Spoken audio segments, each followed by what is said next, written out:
오늘 우리 함께 나누실 말씀은 이사야 1장 21절에서 31절까지의 말씀입니다. 이사야 1장 21절에서 31절까지의 말씀 우리 함께 합독하시겠습니다. 신실하던 성읍이 어찌하여 창기가 되었는고 정의가 거기에 충만하였고 공의가 그 가운데에 거하였더니 이제는 살인자들 뿐이로다. 내 은은 찌꺼기가 되었고 내 포도주에는 물이 섞였도다. 내 고관들은 패역하여 도둑과 짝하며 다 뇌물을 사랑하며 예물을 구하며 고아를 위하여 신원하지 아니하며 과부의 송사를 수리하지 아니하는도다. 그러므로 주 만군의 여호와 이스라엘의 전능자가 말씀하시되 슬프다. 내가 장차 내 대적에게 보응하여 내 마음을 편하게 하겠고 내 원수에게 보복하리라. 내가 또 내 손을 내게 돌려 내 찌꺼기를 잿물로 씻듯이 녹여 청결하게 하며 내 혼잣물을 다 제어하여 버리고 내가 내 재판관들을 처음과 같이 내 모사들을 본래와 같이 회복할 것이라.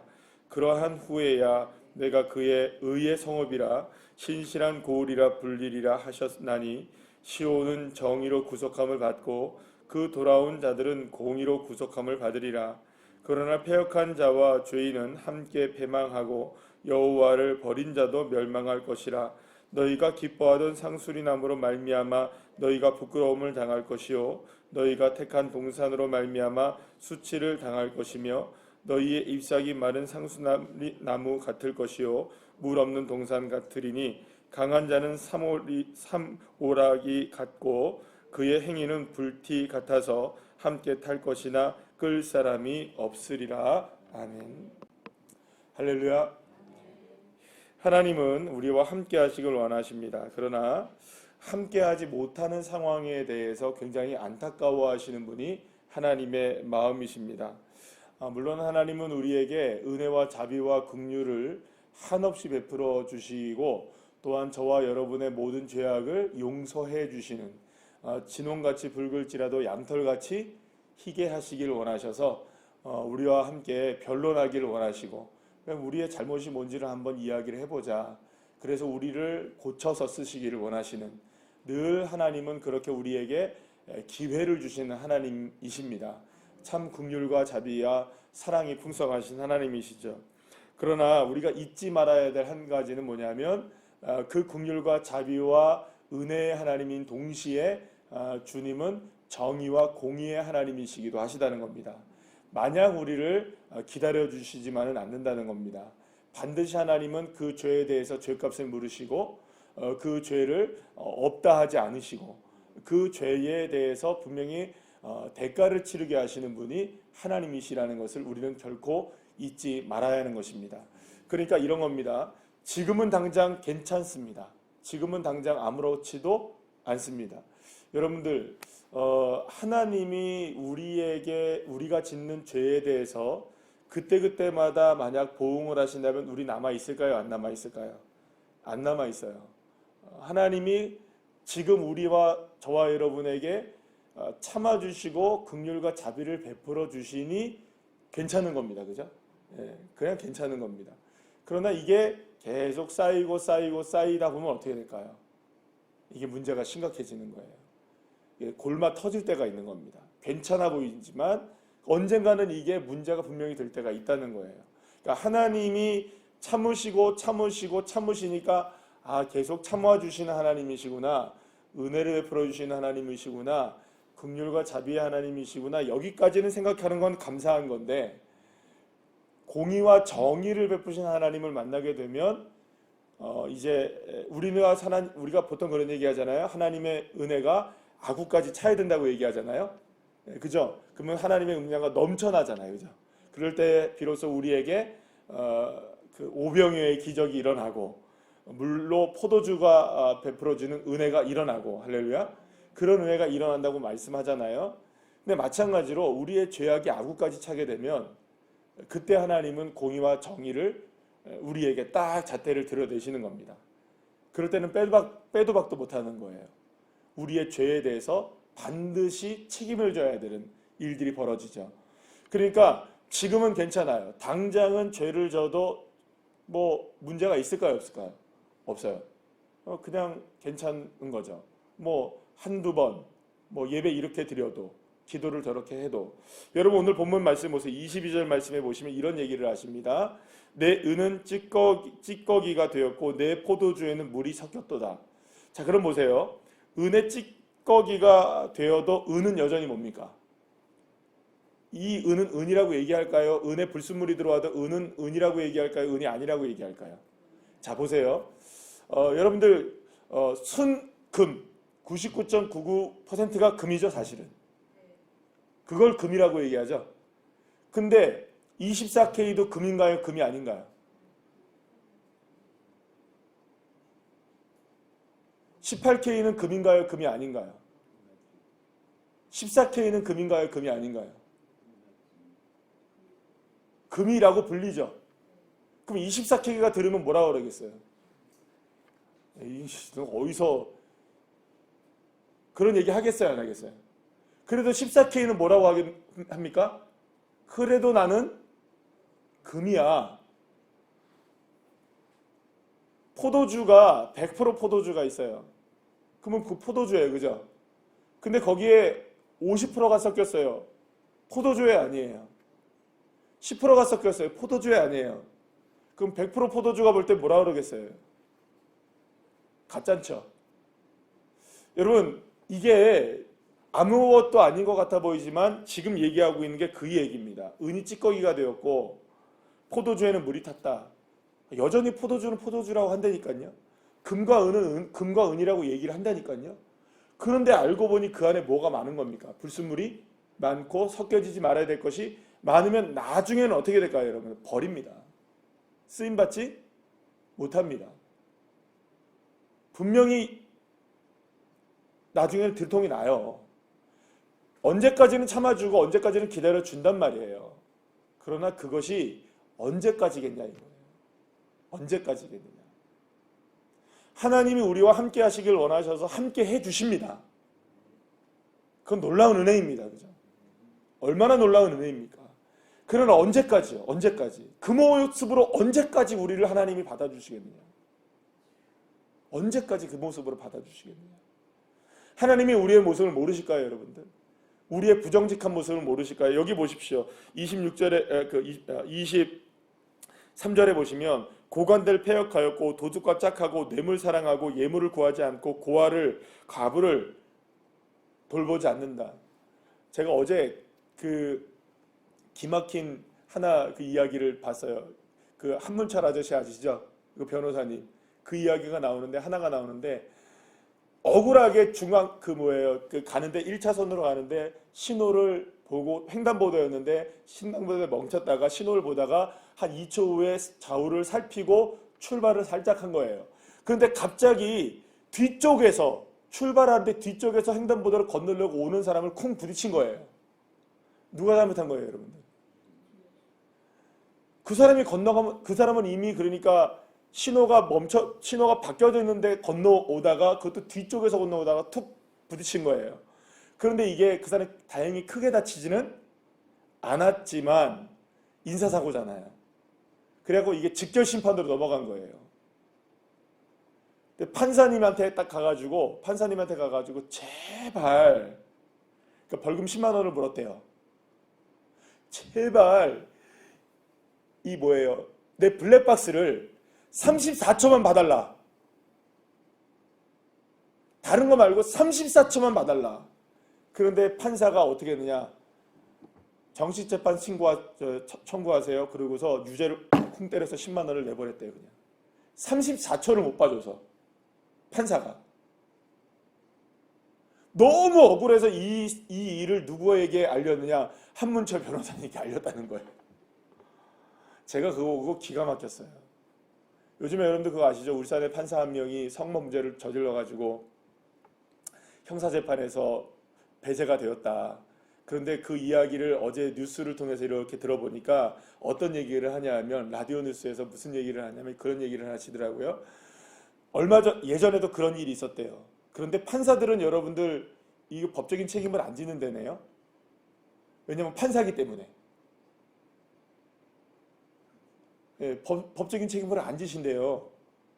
그래가지고 무슨 감봉 모치 뭐 이런 것만 품위 유지 뭐 이런 것 때문에 감봉 조치만 있지 아무런 법적인 제재를 받질 않는데요. 그래서 판사를 계속 하고 있는 거래요. 그래서 예전에도 똑같은 일이 있었는데 그분이 어떻게 되느냐, 변호사 개업해가지고 지금 우리나라의 대표적인 로펌이죠, 김현장, 거기에 변호사라고 와가지고 잘 살고 계신다는 거예요. 일반인은 어떻게 될까요, 여러분? 패가망신이죠. 그잖아요. 성범죄 한번 저지르면 안 되는 일이잖아요, 그죠? 그 누구도 지위고하를 막론하고. 그래도 판사는 괜찮대요. 제가 그 얘기 듣고 이건 정말 잘못됐구나, 불합리한 게 너무 많구나, 그 생각이 들었어요. 제가 이런 얘기를 왜 드리냐면, 여러분들 판사라고 여러분들 법을 잘 아는 분이라고 법을 잘 지키나요? 그러면 그분은 정말로 법을 집행할 만한 자격이 있는 분이라고 우리가 생각할 수 있나요? 34초를 못 봐주는 판사? 범죄를 저지르고도 괜찮은 판사? 여러분, 그분은 진짜 판사들이 보기에는 어떨까요, 여러분?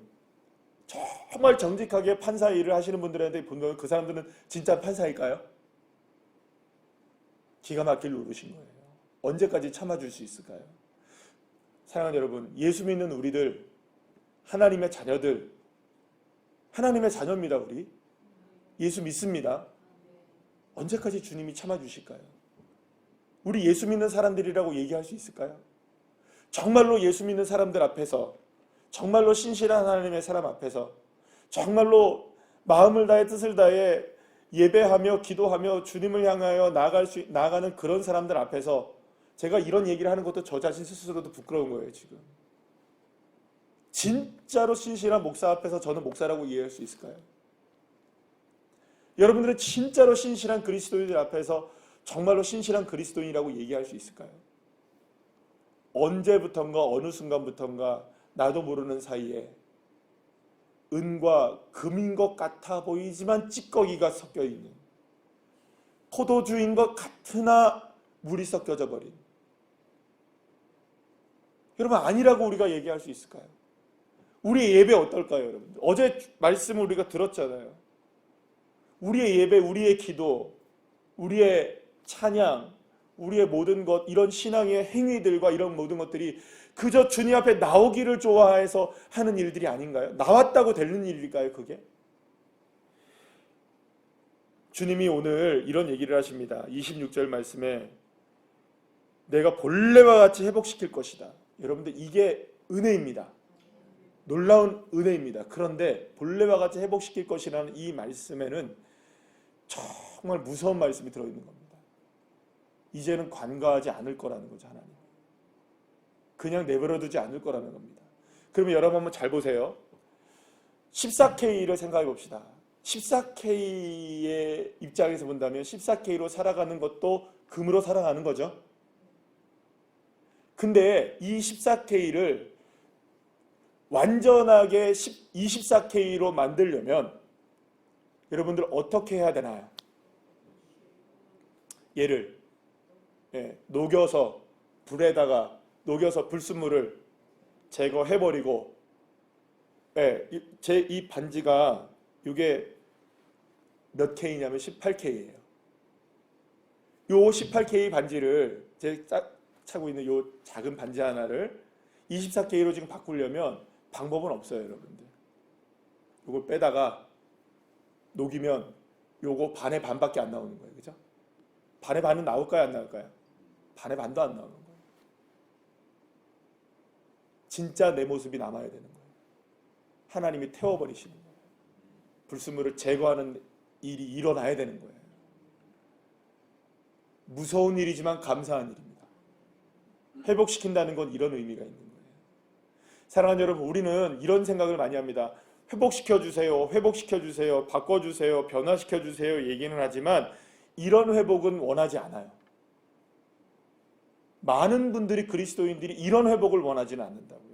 어떤 회복을 원합니까? 그냥 그대로의 좋아지는 것, 그냥 그대로의 나아지는 것, 여전히 죄를 짓고 여전히 그렇게 살아가면서 내 삶은 나아지는 것, 기도하는 게 변화되어지는 걸 회복이라고 우리가 잘못 착각하고 생각하고 있는 것들이 얼마나 많은지 몰라요.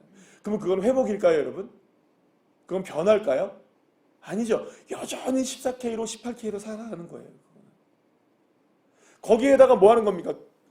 도금하고 살아가는 거예요. 그냥 계속 순금처럼 도금하고 살아가는 거예요. 그래서 주님이 그걸 못 보시겠다는 거예요. 이사야 선지자를 통하여 선포하고 계시는 거죠. 참으로 감사한 일이지만 참으로 무서운 일입니다.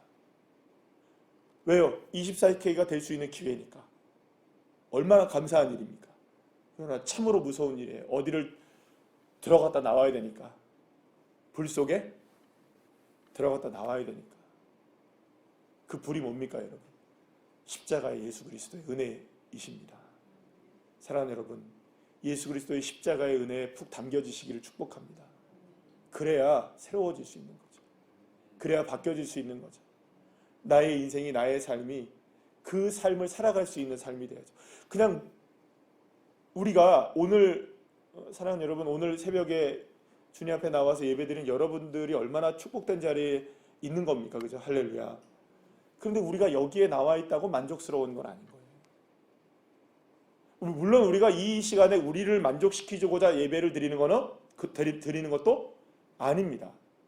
그러나 중요한 것은 우리가 오늘 이 시간에 이 예배를 드렸다고 해서 주님이 나를 여러분들 정말로 기뻐하실지에 대한 부분은 누구만 아시는 걸까요?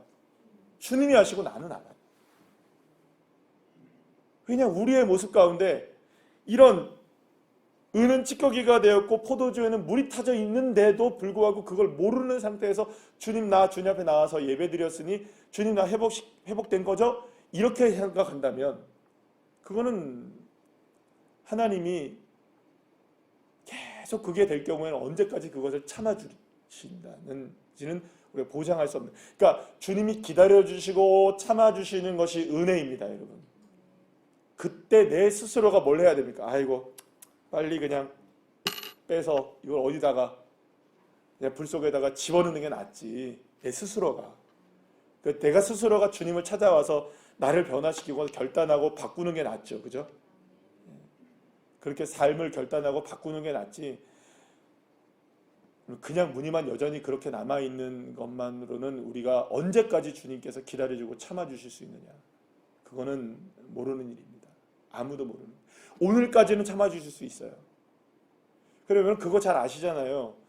하나님이 저와 여러분에게 우리가 새벽예배 나오시고 새벽예배 말씀을 들으시는 정도의 성도님들이라면 신앙생활을 그래도 좀 하신 분들이고 경험이 있으신 분들이시잖아요. 우리가 신앙을 어떻게 주님께서 이끌어 가시는지 아십니까? 모르십니까? 전혀 모르십니까? 아시잖아요. 기회를 주시든가요? 안 주시든가요? 주십니다. 여러 가지 사인으로. 여러 가지 주님께서 우리에게 보여주시고 느끼게 해주시고 말씀해 주시고 이런 것들로 우리가 돌이켜야 되고 돌아와야 되고 바뀌어져야 된다는 걸 주님은 우리에게 사인을 주시던가요? 아무것도 주시지 않다 갑자기 하루아침에 돌변하여서 우리를 징계하시던가요? 절대 그러시는 하나님이 아니십니다. 계속 사인을 주시거든요. 계속. 그런데 우리가 무시하거든요. 계속 무시하는 겁니다. 방금 전에 아까 전에 드렸던 그 판사 사인들이 있었을까요? 인생에 그런 사인들이 있었을까요? 없었을까요? 분명히 바꾸고 그렇게 안 할 기회들이 있었을 겁니다. 분명히 있었을 거예요. 그러나 그걸 놓쳐버리는 겁니다. 분명히 기회가 있었을까요? 없었을까요? 우리에게도 있어요. 오늘 이 시간에도 기회인 거예요. 네. 이 시간도 기회인 거죠. 이 새벽에도 여러분들이 이 말씀을 듣고 있다는 것 자체가 저와 여러분에게 기회 아니면 무엇이겠습니까? 주님은 저와 여러분 한 사람 한 사람을 너무 사랑하십니다. 그래서 순금으로 만드시길 원하시는 거예요. 그래서 여러분들 그 욥이 그런 얘기를 하잖아요. 내가 정금, 순금같이 나오게 되리라. 이 고난을 통해서, 어려움을 통해서, 이 아픔을 통해서라도 내가 무엇이 될 수 있다면, 순금이 될 수 있다면, 그 하나님의 은혜죠. 이 은혜를 여러분 가볍게 여기지 마시고 참아주시고 기다려주시는 은혜가 얼마나 놀라운 은혜인지 여러분들 다시 한번 기억하셔서 언제 바꿔야 될까요? 이번 주는 그냥 지내죠? 이번 달은 더우니까 그냥 가버리죠, 그죠? 그럼 언제부터 할까요? 내년부터 할까요, 여러분들? 언제부터 하는 게 나을까요? 사인이 왔을 때, 여러분들에게 마음에 부담이 딱 느껴졌을 때, 그때 바꾸셔야 옳습니다. 그때 바꾸셔야 옳습니다. 기회를 지나치지 마시고 하나님이 주신 이 회복, 본래와 같이 회복시킬 것이다. 그래야 뭐라고 합니까? 그 후에야 내가 의의 성읍이라 신실한 고을이라 불리리라. 주님 그렇게 하시기를 원하시는 거예요. 아, 이게 정말로 24K가 맞구나. 알고 보니 24K네. 알고 보니 순금이네. 알고 보니 괜찮은 사람이네. 주님이 그렇게 되기를 원하시는 거죠.